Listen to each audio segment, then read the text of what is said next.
Hey guys, Tactical here. With Nicole Sauce. as always.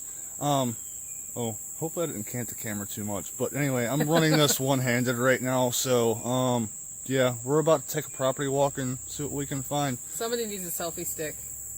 Somebody needs a lot of things. It would have helped if I had actually brought my tripod. Yeah. But anyway, we'll come back when we actually find something. Okay.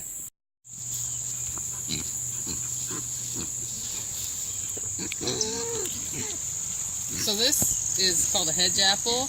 Or are you recording? Yes. Okay, wait. So this is called a hedge apple, and it's an Osage orange. It comes off the Osage orange tree. People put these around their properties or their houses to keep ants away. Okay. I've tried it. Doesn't really work for me, but other people swear by it. You can sell these suckers for like $5 each on Amazon. And there's several of them around. You see the pigs will eat them.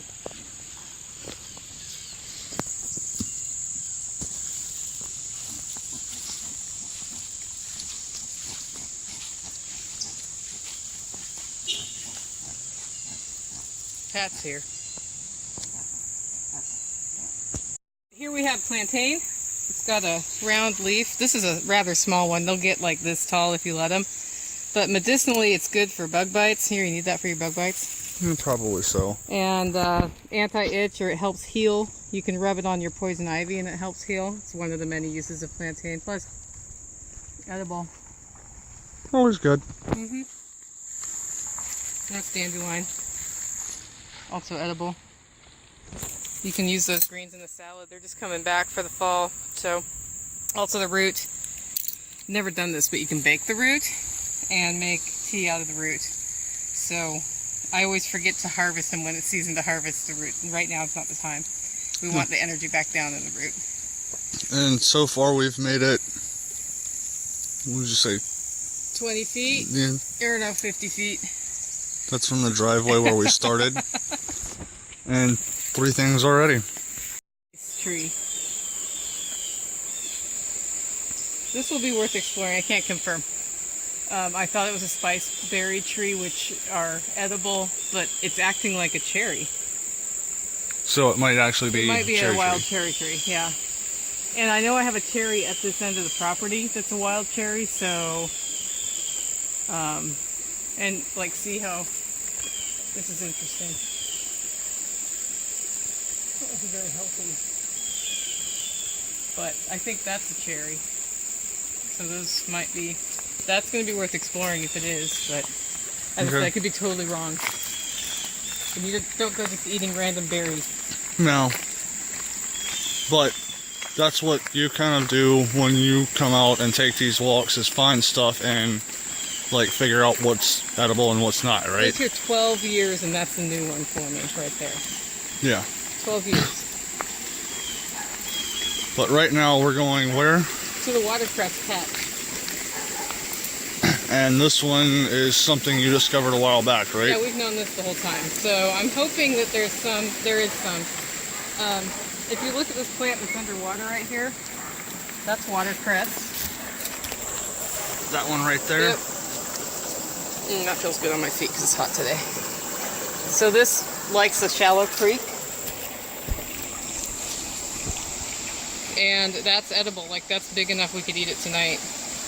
That should probably go in the aquaponics, yeah, totally right? go in the aquaponics. That's why I asked you to bring the bag. Yep. And then further up here is mint. But it may have been killed when the freaking electric company came through and sprayed glyphosate in the creek because they're assholes. There's more watercress there. Yeah, this turns into a big, bushy, watercressy area.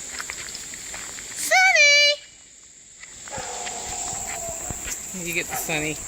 Yeah, so mint. See that browning leaf in there? That's green and they're standing up? That's mint. I'm not going to harvest it because it got glyphosated, but I can give it a year now. And then that yellow one is goldenrod, which is what I was talking about on the podcast the other day. You harvest those, hang them upside down in a bunch, and then you can use the flowers and the leaves for tea. That's supposed to help with colds. A lot of plants help with colds.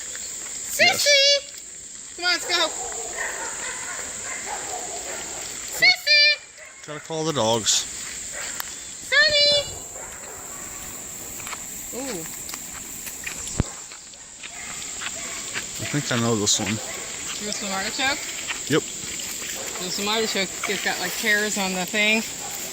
At the root of this is a tuber that right now I wouldn't harvest it because all the energy's up here. This is going to die. It's going to shoot back into the tuber to overwinter, and that tuber is really yummy. So how do you find those once the stem dies off? With a pitchfork. And if I was smart, I would tie a ribbon around this, although this isn't an easy place to harvest. So yes. I have some others on the property where I know where they are. But yeah, if it's your first time finding it, just tie like one of those survey ribbons, you know, the plastic ones, and then when it's all dead in the winter and it's just a stick, you're like, oh yeah, that's where the Jerusalem artichoke was, and you just dig under it. Okay. Sunny! Sage. Apparently the dog found something too. Sunny! Sissy! Come on. Here she comes. And then I've been regularly throwing watercress in there, and it'll get going. And then we'll have a blowout like we did last night with water, and it'll blow it all around the creek. But this stuff takes over. Like, it's great. And as long as the water's not too swiftly running. Want to taste some? Yes. There you go. This is a good liver cleanse. Yeah. That's one of its medicinals. See, that's the spice. That's the spice tree I was talking about, spiceberry. You can see why I thought that looked the same, but the leaves are totally different.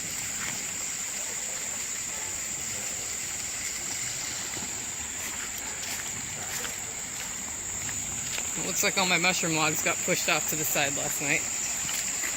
Yeah, there was pretty heavy rain. This was flooded over. Yeah, that was completely flooded over. Even the wash behind the house, which was dry when I got here, was a couple of Probably at 2 least feet. 2 foot deep. Yeah. On that log back there, there's a mushroom that comes out called the dryad saddle. It's, of course, the wrong time of year for it, but... And then I ford the creek and go get it. Pretty tasty, smells like watermelon. Yes. Let's go see if we can find that passion flower. Okay. Look, more goldenrod. Want to get a close-up of it? Yeah, we should. Whoop. That's a drop off.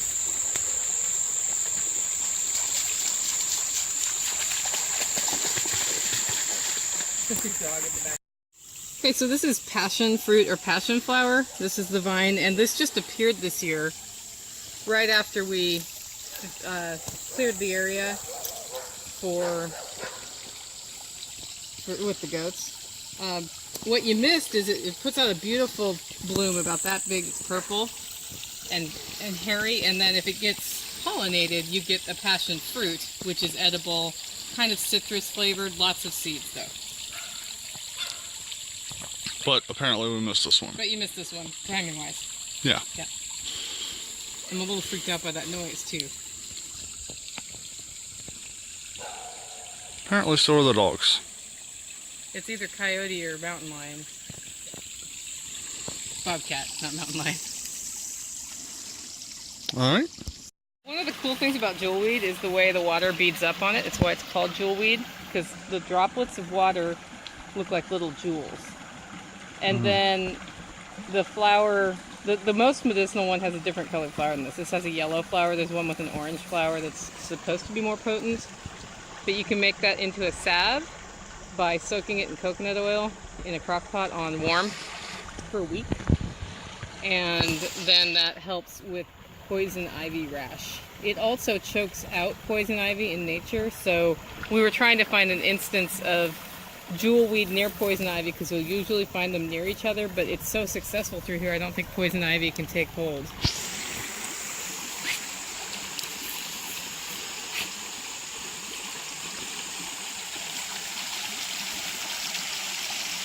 And I mean, you pull from this because it's so successful, right? Yeah, so I wait for it to get just before blooming, and then I harvest it and cram it in my crock pot and put in like half a gallon of coconut oil and just let it go.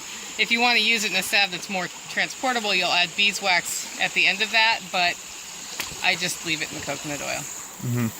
I did plantain plus this in my last one, and it worked pretty well. Okay.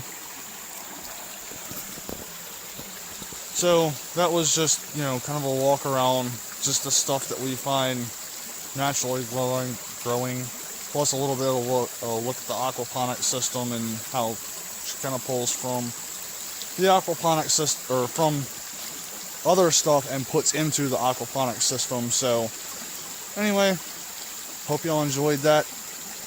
Bye.